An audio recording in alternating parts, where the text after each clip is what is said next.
Billions of people just living out their lives, oblivious. Unfortunately, no one can be told what the Matrix is. You have to see it for yourself.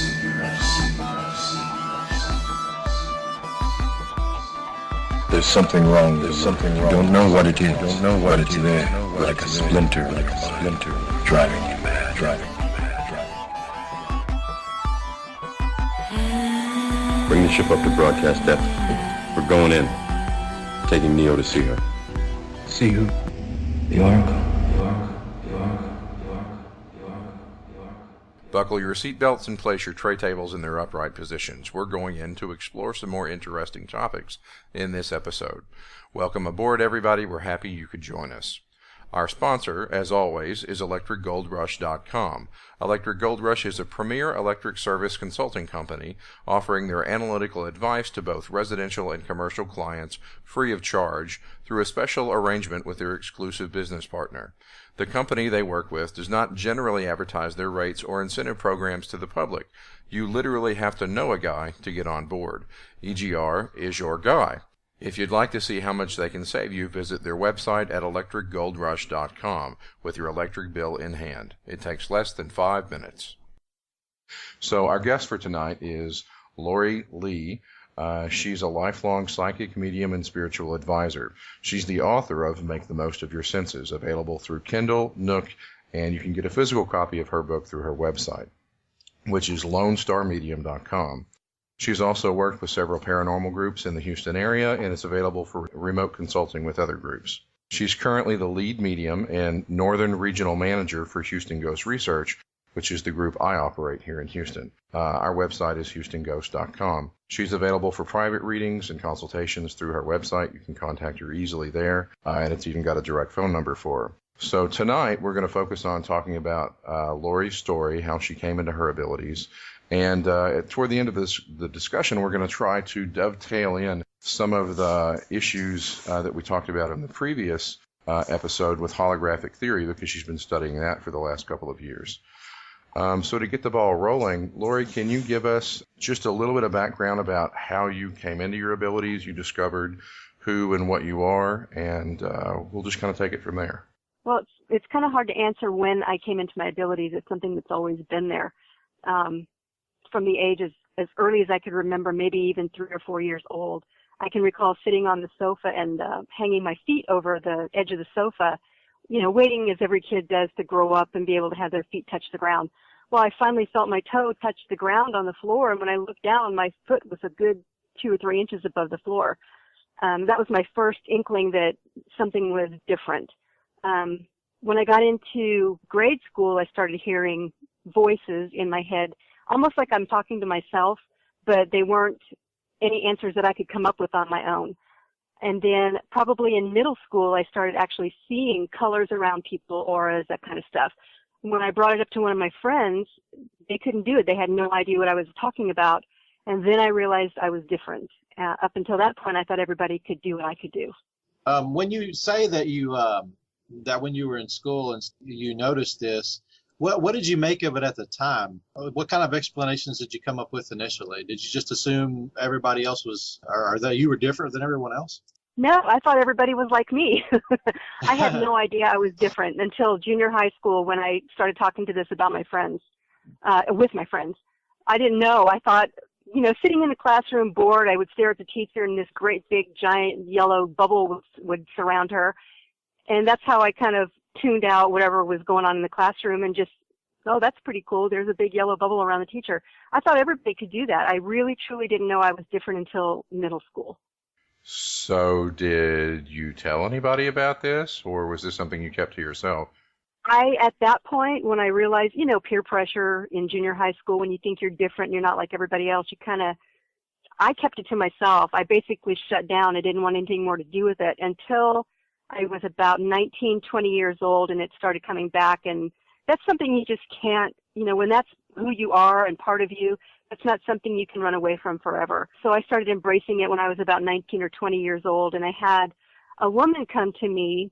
I don't even know how the conversation got started. I think I had confided in her that I'd had these abilities, and that I could, at that point also I began, I guess, what they call remote viewing, seeing in the third eye area. And I started explaining to her what I could do, and so she set up a little test for me and asked me to read her son. So I did. And I kind of pictured his body, and this is how I do a body scan. I kind of pictured his body form in front of me and just kind of went from head to toe, looking at different parts. Well, in the forehead area, I saw this metal mesh thing across his forehead. And she'd never mentioned to me anything wrong, so I just brushed it off thinking, oh, I must be seeing things. Intended. So later on, when I wrote everything down and brought it to her, she looked at what I had seen on the forehead, and she said, I never mentioned this, but he was in an automobile accident, and he does have a metal plate in his forehead. And that was the beginning of me really starting to push and embrace and develop my gifts. And you'd asked how I developed my gifts. I just started reading everything I could find on the subject. And one of the biggest helps, one of the best authors I found was Barbara Brennan. And she wrote a book called Hands of Light. And that was the biggest help to guide me in developing my gifts further. There's something in particular I wanted to ask you about what you had said before. When you were talking about the voice that you heard inside your head, because I have something similar that happens to me, but I'm just curious, does this voice that you hear, does it have a specific tonality thing, or is it more of like a telepathic type voice? It's more telepathic. It's not a sound. It's more a thought that it's hard to explain. It's more like it's a thought that I hear, but there's no sound to it. Yeah, it's not hard to explain to me, so I follow you completely. Yeah, more as we sort of go down the rabbit hole with holographic theory, and everybody starts to, in our group, gets on board with that. You start to get those sort of phenomenon that pops up, and it's really a little disturbing, honestly. Which was something else I wanted to touch on with you as you were first realizing that you were different from other people, and especially as you were hearing voices. Did you ever grapple with, am I going nut bar factor 7 or what? Oh, absolutely. Absolutely. In fact, I made my own little test. I can say I was probably in about 8th grade by this point. I started asking the voice questions, things that I could not possibly know the answer to, and started getting the answers.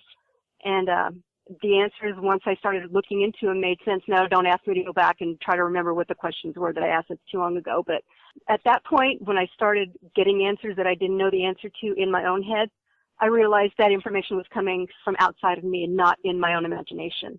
So as you were, it kind of leads me to another question, because I read about this specifically in Alison Dubois' book, Medium, which I need to get you a copy of, actually. You'll really dig it. It was co-written by Schwartz, which you're reading a lot of his books now. Oh, cool. Yeah. Yeah. She spoke a lot about her relationships, especially initially, as she was growing up and developing and just starting to date.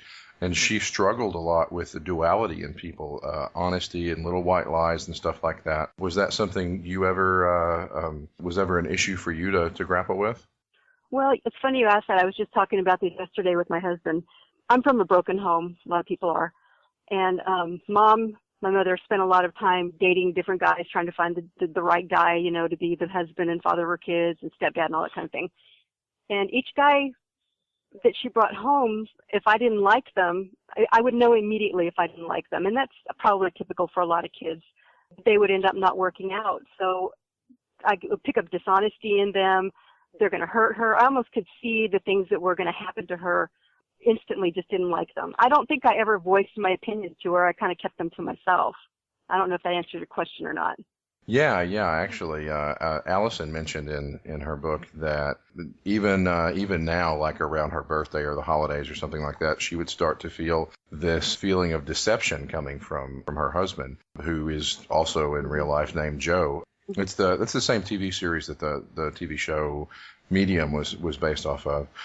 She said that she would always feel sort of like he was hiding something, or there was not dishonesty, but he was keeping something from her, and that always frustrated him because he couldn't ever give her a surprise gift or anything like that. If he tried to do that, then she always felt like that she was hiding something from him, and she would confront him about it, and he would have to come clean. Is that anything you ever deal with in your relationship? I'm not so much jealous in that way, I guess. I guess that's the emotion I'm probably grappling from this, but it's very hard to surprise me if I know there's a birthday or something coming up, and it's not even that I try. but the picture of whatever they've got or whatever they've got planned pops in my head out of nowhere. So I don't go snooping around to try to figure out what's coming up. It just shows up. If it's in my realm, my energy realm, I pick it up. So it's very difficult. My kids cannot pull stuff over on me. They try, but it just doesn't work. My daughter, she's a teenager, and they try everything. She'll tell me I'm going to so-and-so's house, and I'll know darn well, and I can even drive by to the house where I know she's going to be, and there she is. So I guess have you found this? I have an advantage in that point. Have you ever gotten information that, well, you already said before that you got information you couldn't possibly have known. Have you ever questioned the validity of that information, or have you grown to know that it's always correct? The way that I've known, I didn't know that it was always correct. The way that I began trusting myself with the information that was coming to me was when I started doing body scans and physical readings on people. Because the only way for me to actually validate or get the validation was when they would reply back, yes, this is right, this is right, this is right. And believe me, it took a lot of those for me to actually believe that I knew what I was doing. So yeah, body scans is something that's sort of unique that you do. Can you give us kind of an overview of how that works? I mean, I've actually had you do a reading on my mom, and you found stuff that only her doctor found after digging and looking. He never would have found initially. So how does that work? Well, that's kind of what I like to do is when people, clients have problems that their doctors can't figure out, I invite them to come to me. What I do is, I kind of ground myself so I don't get lost in whatever out there or get mixed up in their energy. And then I ask them to send themselves a picture of me. That's the only thing I require. I don't need a name. I don't need a birth date, just a picture, so something that I can grasp onto. Once I have that, I can close my eyes and it looks like just a gray form of a body. And I know that that's their energy. Sometimes they'll have guides with them, sometimes they won't. Sometimes it takes a little bit of coaxing. And this last one that I actually had to go out and put the reading I just did for somebody, I had to put the face out on the field of the holographic universe and kind of tap it to get the information to come out. I don't hold myself back on any kind of techniques that I think might work. But generally, I start at the head and I work down. I'll go over the brain, the skin, all areas of the skin of the body. I cover all of the systems of the body. I'll work from the outside in and top to bottom.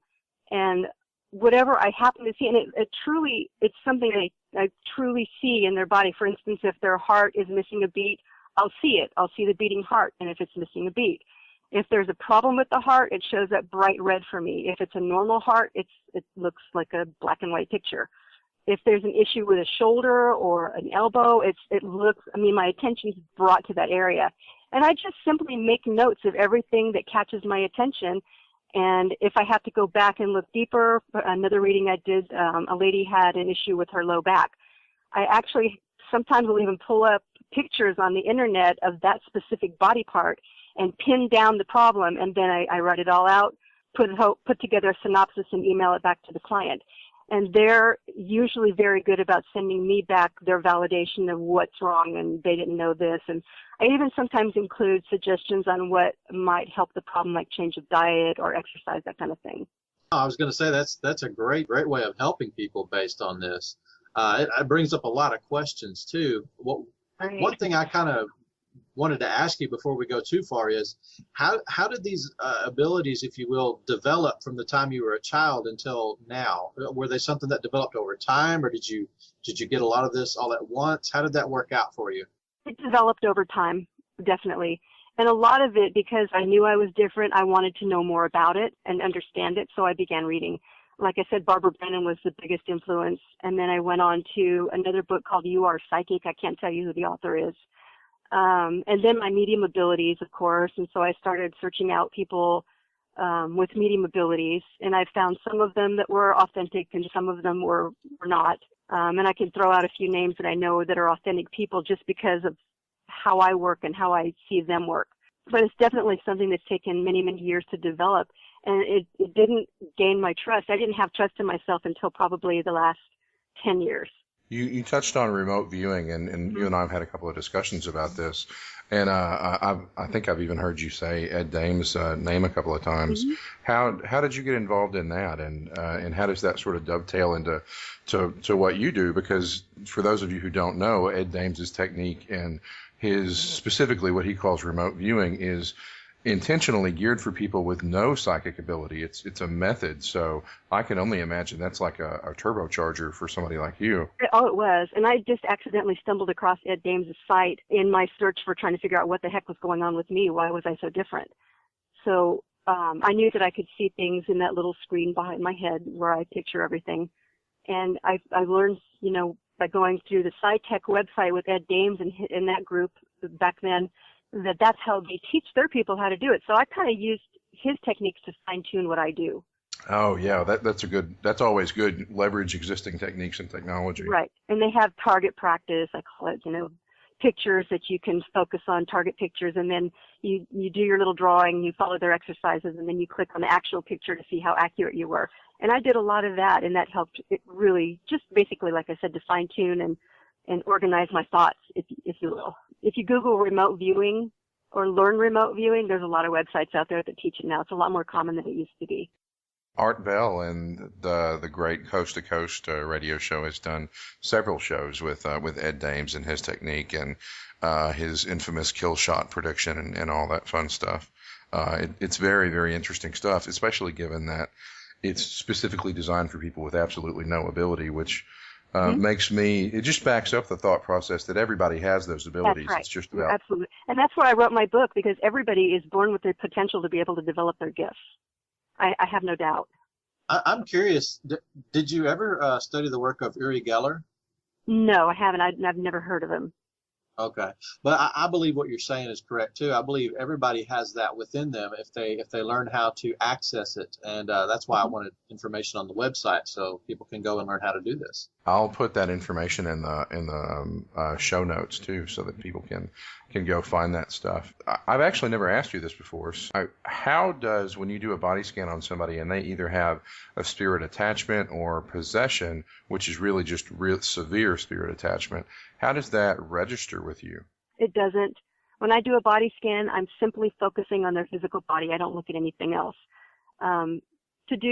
If I want to find a spirit attachment, I have to shift my gear to a different way, I guess, of doing it, or a different dimension. I take it off the physical body and I look around them. I have to picture their home and that kind of thing. Now, in aura reading, I do those too. I can tell if there's a sickness or if there's an attachment that way. But when I'm doing just a physical body scan, nothing else comes into play. I wonder what some of the most interesting body scans and clients and cases you've had. Any of those come to mind? Yeah, actually, one was practicing on one of my friends, and I did a lot of practice on my friends back in, when I was learning how to do this. I calmed myself down, got into the mood of the thing and started the body scan on him. And he had mentioned, yeah, you might see a tattoo on my ankle. So, okay, I made a little mental note, there's a tattoo on his left ankle. So I went through the whole body scan, and I looked at the ankle. I didn't see anything, and I'm looking again. I thought, I must be wrong. There's no tattoo. I can't see it. I guess I just can't see tattoos. So I wrote everything down, handed it to him, and he looked it over, and he goes, you didn't see the tattoo? And I said, no, I didn't see the tattoo. And he goes, well, there's not really a physical tattoo. That's where I keep my handgun. So that was kind of another validation that I was seeing correctly, even though I thought I was seeing wrong. Yeah, it sounds like he's just got a mental image of where that thing is at because he's used to carrying it. So to go a little bit on the direction of the services that you offer to people in general, I know there's tons of information on your website, LoneStarMedium.com. What drove you to really put up a website? I know you've got sort of a moral mission, but what drove you to do that and to write the book? I know personally writing a book is, because I've written 2 of them, it's a tremendous undertaking, a tremendous effort. What led you to take on such a monumental task? I think it's because of how lonely I felt growing up, not having people to understand who I was, or my search for trying to figure out what I was. I wrote the book to be a help to people who might have the same kinds of problems that I had growing up, or people who want to be able to develop their gifts, who are interested in this kind of field, so they can do it themselves. My heart goes out to children who have gifts like this, because I was one of those kids, and it's not a fun thing growing up knowing you're different from everybody else. You feel secluded and isolated, and who do you tell? I mean, if you tell people, they're going to make fun of you. So and it's also for parents who have children with gifts like this. It kind of touches on how to encourage your children to talk to you, how to encourage them to develop their gifts. It's not anything to be ashamed of, especially, there's more and more people coming out these days with gifts. And I really believe it's a part of our natural makeup that's squelched when we're real small. I completely agree. Do you have an opinion on the indigo or crystal children phenomenon that's purported to be? Yeah, I've read just about everything on every subject in the woo-woo world, I call it. My own personal opinion, because of the gifts I was kind of dumped in my lap when I was little, if you buy into all of that, I would be considered an indigo, but one of the early ones to help the incoming children with these gifts, to develop them and not feel so alienated from everybody. Well, I'm noticing a lot more people are waking up. This is something James and I have talked about a lot, but a lot of people are having a spiritual awakening. And I noticed my daughter and my sister even are a lot more in tune with that than I ever was at their age. So it's very encouraging. My youngest daughter has been seeing spirits with her physical eyes since she was about 18 months old, at least that she could verbalize. And she stopped allowing them to, she stopped letting herself see them when one of them grabbed her on the ankle and gave her a jerk. She said, "That's it. I don't want to see you. I don't want to hear you." And that was the end of that. But she's gifted, and my oldest daughter is an empath to the 10th degree. She can't go out in public, and I still have yet to help her be able to get a handle on that so she can be in crowds and that kind of thing. I'm not an empath. I have no empathic abilities whatsoever, and I thank God that I don't, because I don't think I can handle it on top of everything else. So I can't really help her with that. So, Lori, speaking to Lori Notch, you're professionally an anthropologist. I know you've run into folks with these abilities in your travels. How does her explanation of what she's describing compare culturally to other societies? It's very, very similar. Usually if you want to call them shamans, I mean, that's usually what we refer to them as. These are, they show the signs very early in life. A lot of times it's triggered by some traumatic experience, usually a health-related experience, whereas children, their health was seriously compromised and they weren't allowed to go do a lot of things that the kids in their group could do. There have been a lot of theories in anthropology, and of course we're associated with psychology and all the social sciences. Americans like to tend to think, American scientists, let's say social scientists and mental health scientists like to think, well, these people may have some form of epilepsy or there's some brain malfunction. And there's a lot of attempts in the West to try to explain what this is. But as an anthropologist, I know this is a phenomenon that's been going on ever since humans had cognitive ability. You can go look at ancient cave paintings, and the role of the shaman was extremely important for people to live. They would communicate with the animal and the world and the spirit world because it's how early humans had to survive. They had a very important role in keeping the integrity of human society. And in many cultures today, they still have a very important role. It's interesting to see now, because also I recall, being a person who, one of the boomers, the baby boomer age and all that, if we talked about this stuff as young people, we got lambasted. The church would want to tell you you're going to burn in hell. I was going to ask you if you guys, what your religion or what faith base you were raised in, and did that influence you? So now it's really interesting to see more and more people in the Western Hemisphere, particularly in the United States, embracing these gifts and talents that in many other cultures are very treasured and cherished. And it's sad that Westernization is trying to rub them out of these traditional cultures.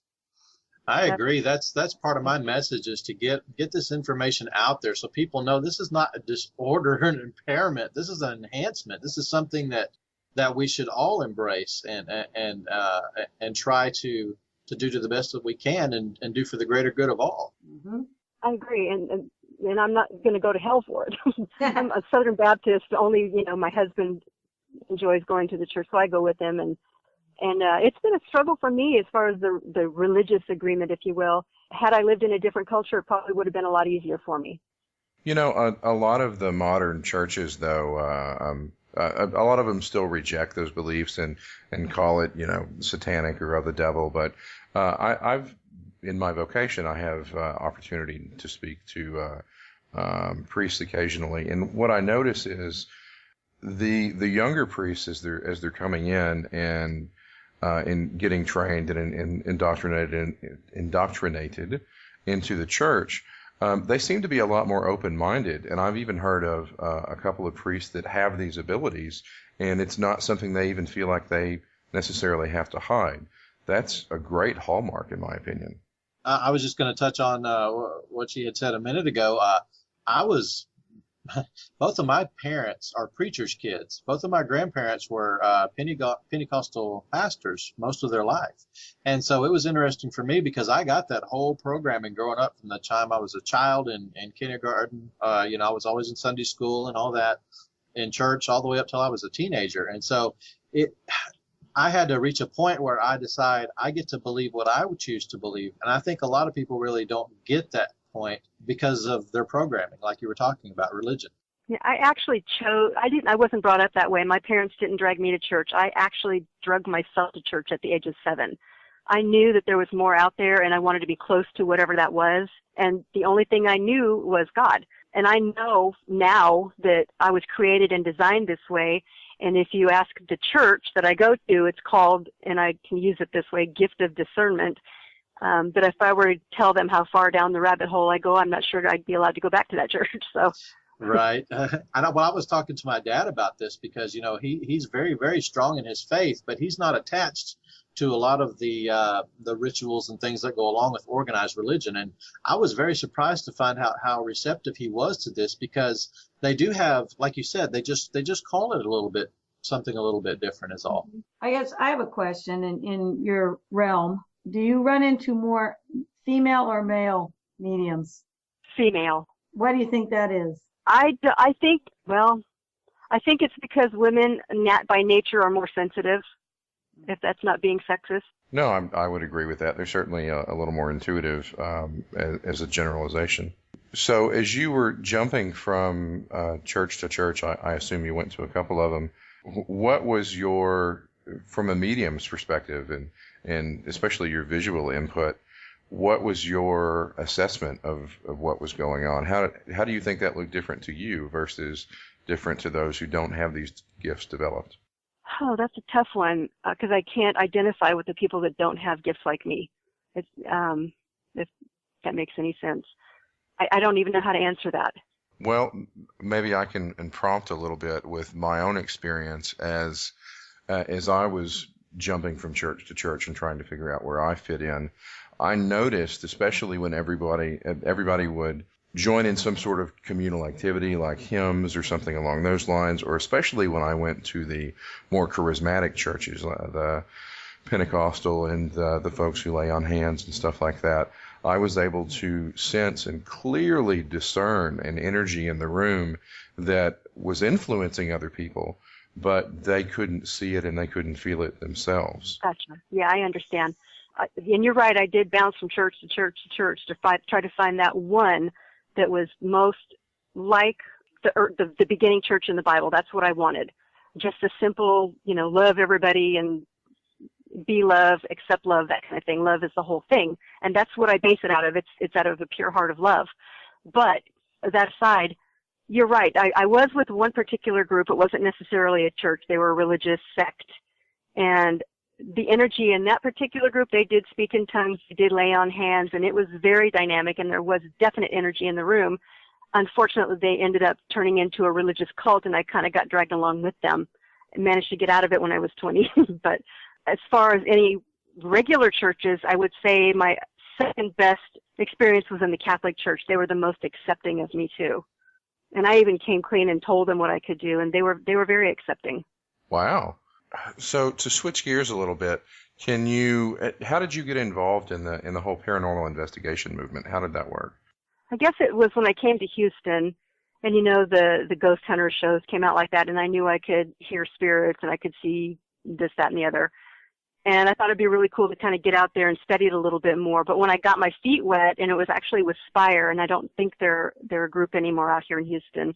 It was Southern Paranormal Investigation Research and Exploration. We were the first group to investigate on the battleship Texas, but that got my feet wet. And once I realized that I was probably stepping on grounds I shouldn't be by exploiting these spirits, I should be helping them instead, I started feeling kind of yucky about that. So I started focusing my attention on helping them, helping the people who are being plagued by them, and that kind of led me to James's group. Well, when you were involved with this group, what was your primary function in the group? I was just a basic non-entity, just there to learn the ropes. I didn't, besides being a medium, they did use me as a medium. But other than that, just an investigator to walk around with the little instruments and try to take readings. They did send me ahead a couple of times in the rooms to see if I could, what they said, go fetch, go and find the spirits for them, and that's what my capacity was with that group. They would literally tell you to go fetch? To go fetch, yes. So, so you actually kind of touched on my next question, not to give our group any specific accolades or props, but how, since you've been in multiple groups, especially as a medium, can you sort of compare and contrast how the group that you were in previously worked compare in their goals and motivations versus a group like ours, and how you feel about that? Yeah, there's a good picture that just came to mind. The other group I was in would be like hunters with their hound dogs going out for the fox, okay? The spirits being the fox that are being hunted. And that's kind of how I felt. I felt like I was invading their territory. With this group that I'm in now, I feel more like a doctor, someone who's helping to heal the families that are being plagued, and I've actually been able to help cross some of these spirits over to release them from their own particular hells or whatever they're going through. So I feel like I'm able to help people on both sides of the realm without invading their privacy, invading their lives. I'm actually invited. Lori, is there sort of a cultural equivalent to that in some other outside of the Western society? Well, yeah, that's the role of the shaman, and shamans go back again hundreds of thousands of years. And in early hunter-gatherer societies, they were everyone believed that the world was full of spirit, whether they were the spirits of those passed on, the ancestors, the spirit of the animals, the spirit of the earth, the sky, the moon. It was an animistic world. And the shaman had a special role because of his or her particular intuitions or gifts to communicate, in order to make sure that the group that they were a member of would fare well and have enough to eat. And they had great ceremony. Even Neanderthals buried their dead with ceremony. People don't know this, or they don't think about it. It was very important to send people on to this next world. Now, when humans got more into agriculture and pastoral activities, the role of shaman, they started relying more on the knowledge of the ancestors that would be passed on. And again, the role of the shaman was to channel and to talk to the ancestral spirits. I mean, I spent 10 years in Korea, and even though it's a very super industrialized nation, they still have shamanic rituals all the time. Shamans play a very important role in Korean culture, even though they're still kind of marginalized from the general society. They need to communicate with the ancestors. They still practice ancestral ceremony over there, far more than we do here, because they figure if we don't communicate with the spirits of those who've passed on before us, then we're sort of doomed.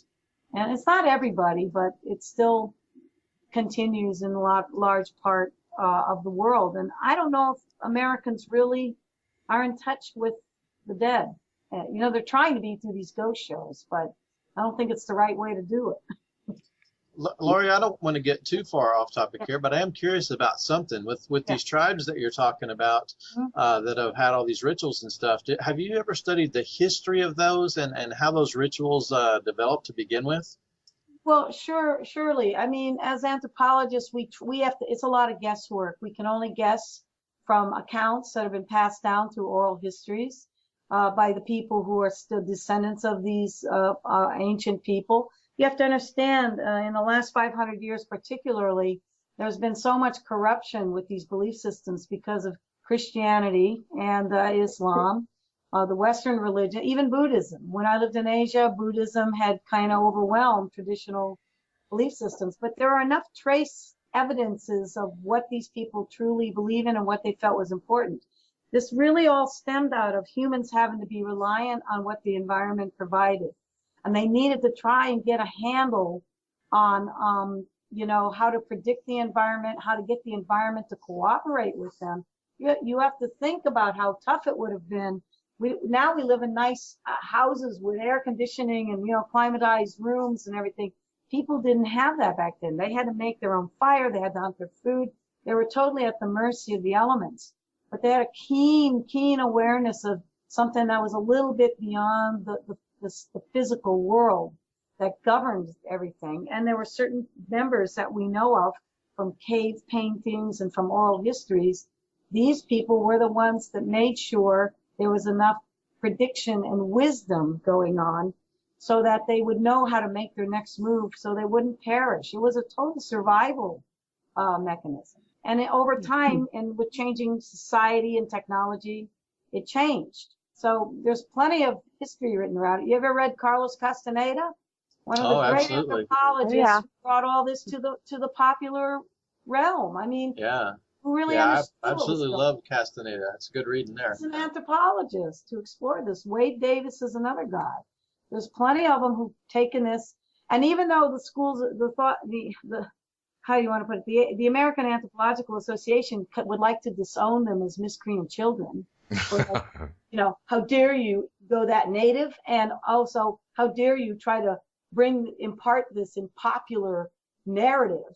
You see, it was kind of a big taboo, but I'm happy. I'm glad it happened, and it's happening more and more and more, which I think people need to be more in touch with.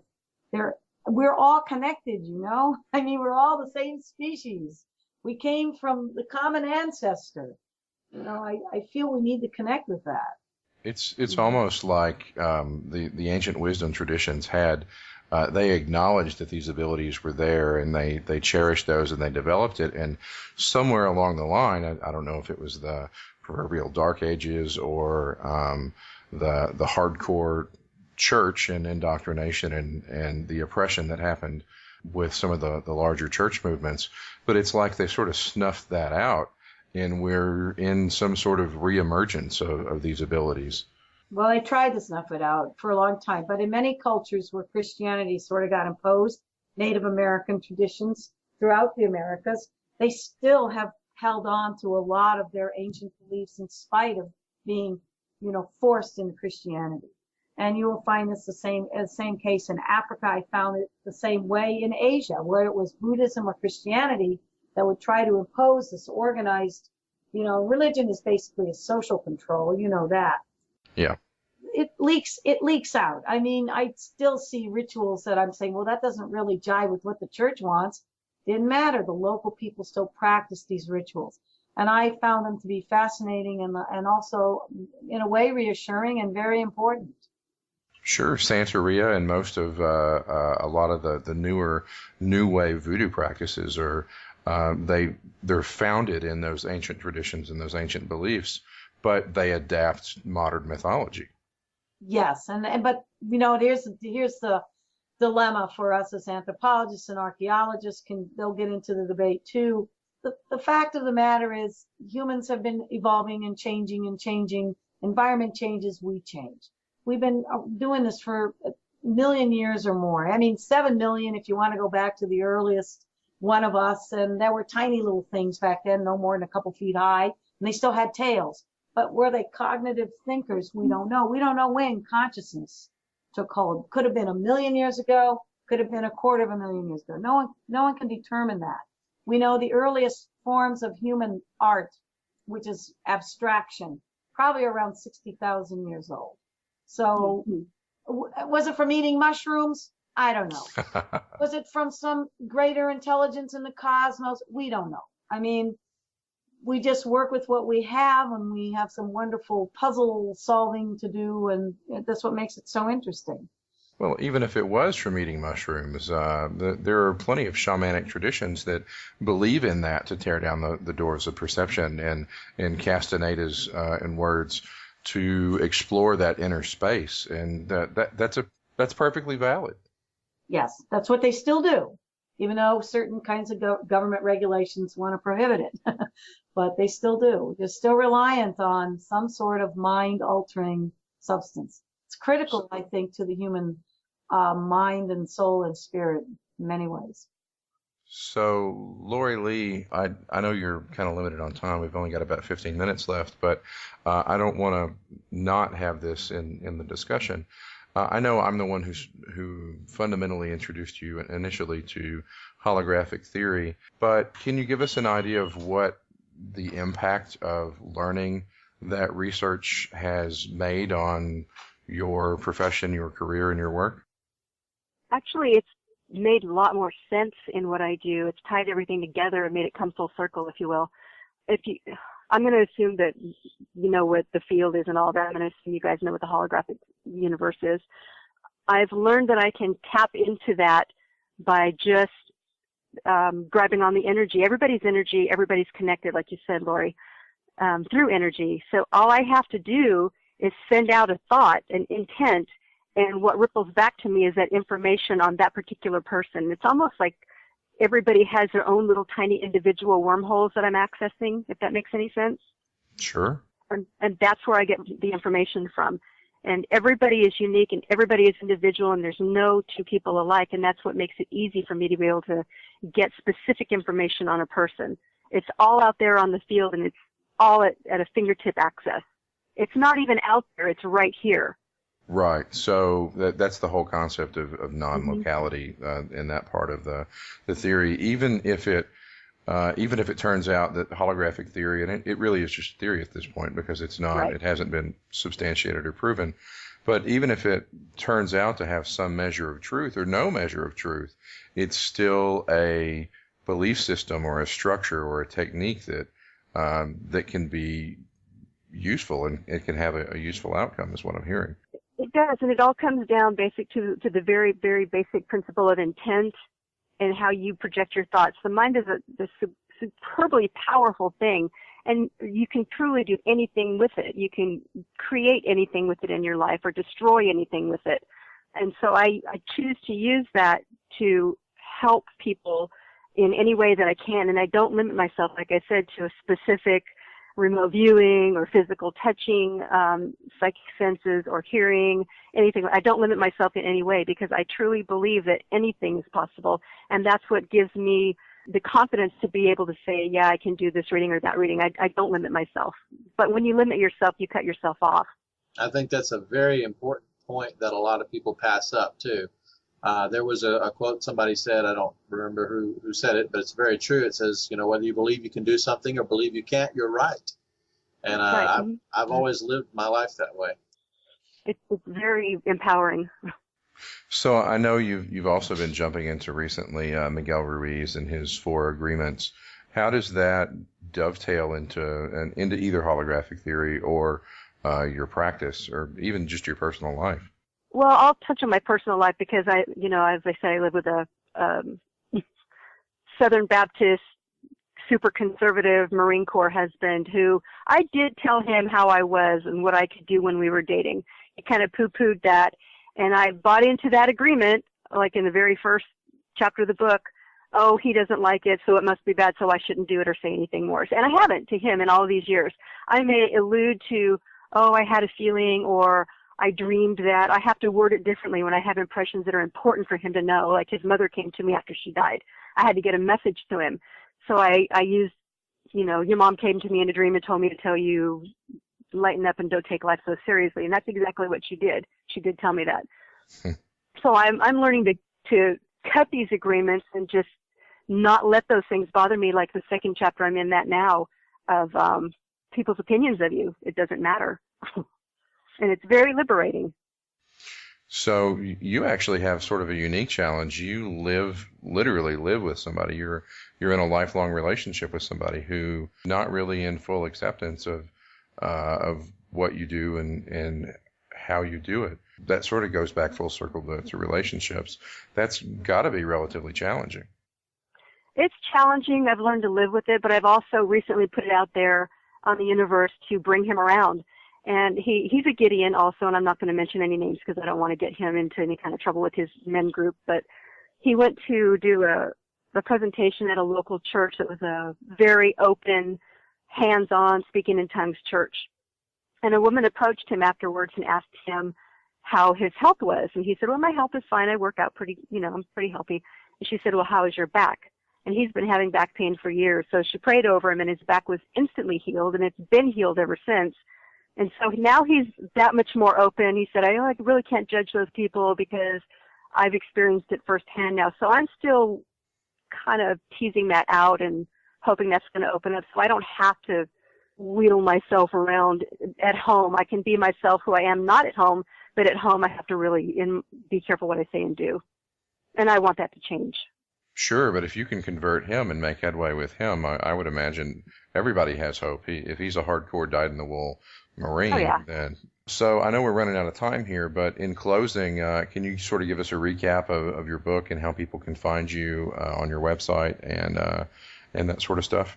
Yes, the book basically just kind of goes a little bit into the history of remote viewing and when it started in Russia, that kind of thing, and then it talks about psychic children and how parents can help. It kind of touches on a little bit of everything. It's kind of a mishmash, and it also gives step-by-step instructions on how to develop your seeing, touch, sight, your own senses, and it gives you instructions on how to do a body scan.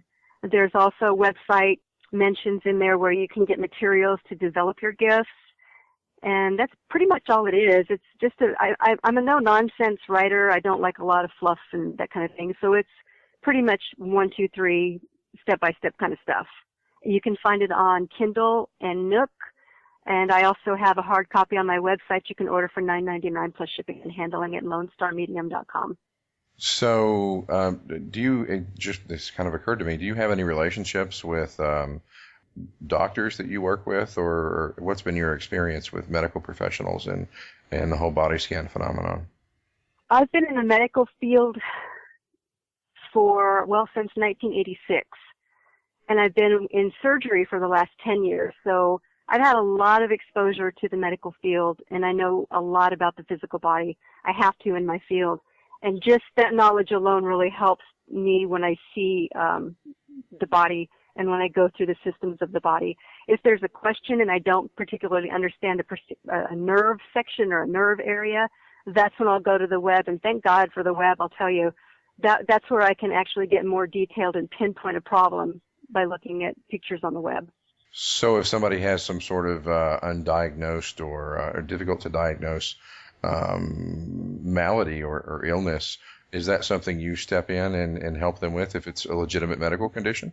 Yeah, absolutely. I'm very, very good in the area of general surgery because that's, what I've been in. So if someone comes to me and says they've got some pain in their right upper abdomen and, they can't keep their food down, logically I know that's probably the gallbladder, but I'll go in and just take a look. And I might actually see a gallbladder filled with stones, but I might find something else going on. And say the doctors have ordered all the proper tests and nothing has shown up, and I find that it's actually an ulcer in the stomach instead, and the doctors hadn't checked there. That's where the client can go to the doctor and say, hey, can you check this? And that's where I get a lot of my satisfaction, because these people, they're suffering with maladies that their doctors may not always look for or may not want to take the time to look for. So if I can point them in the right direction, then I've done my job. So what you're saying basically is you are your own second opinion. Yeah, basically. So if somebody comes to you for a service like that, how in the world could they go back and approach their doctor with that information and say, hey, can you go look at, my duodenum and see if that's the problem? That's entirely up to them and what their comfort level is. If they want to tell their doctor they consulted a psychic, more power to them. If they want to tell their doctor, I really feel that you need to check this, that, or the other, then they will. And doctors are really good about listening to their patients, because when it comes right down to it, the patients, their own, they have their own intuition about what's wrong with their body. They may not be able to tell you it's the duodenum, but they'll be able to tell you, hey, look here, hey, can you do a CT scan and check that or whatever. So if I can give them the information to take to their doctors, and what they do with it is up to them. Lori, is there any sort of cultural precedent for that? Absolutely. That's the other role of the shaman. The shaman was the healer. The shaman knew about knew the body as well as they could know in those days. They knew about channeling energies to help healing powers happen in the body. They knew all the local herbs and medicinals. And the sad reality is, even in European cultures, ancient European cultures, mostly it was women who had that knowledge, and women had the healing hands and the healing mind and the healing sight. And then when the advent of medicine happened in the Western world, well, then women got vilified and pushed out and were called witches and were burned for it. Mm-hmm. So, but shamans have traditionally been healers, male or female, but mostly female. So what I'm hearing is these two, the medical practice and the sort of extra sensory practices and body scans and stuff like that, those two things can clearly be complementary. They don't have to be competitive. They shouldn't be, but they have been for a long time. I was going to say, Lori Lee, what were your thoughts on that? Oh, they're absolutely complementary to each other. I couldn't do one without the other. There's no way. If I didn't have a working knowledge of the body, I couldn't do the body scans to help people. If I didn't have the ability to remote view, I couldn't do that either. They have to work together. Yeah, I can definitely see that being a symbiotic relationship for sure. Mm-hmm. So folks can get a hold of you at Lori, Lori, at LoneStarMedium.com, or check out your website. I know you're pressed for time, so I'll go ahead and stop the episode for now. But I really want to thank you for taking the time. You've got a tremendously busy schedule to sit down with us. We really appreciate that. You've given us some interesting insight into especially the holographic theory that we're exploring right now. Oh, yeah, we enjoyed it a lot. You added a couple books to my reading list now, so oh, great. Got some learning to do myself.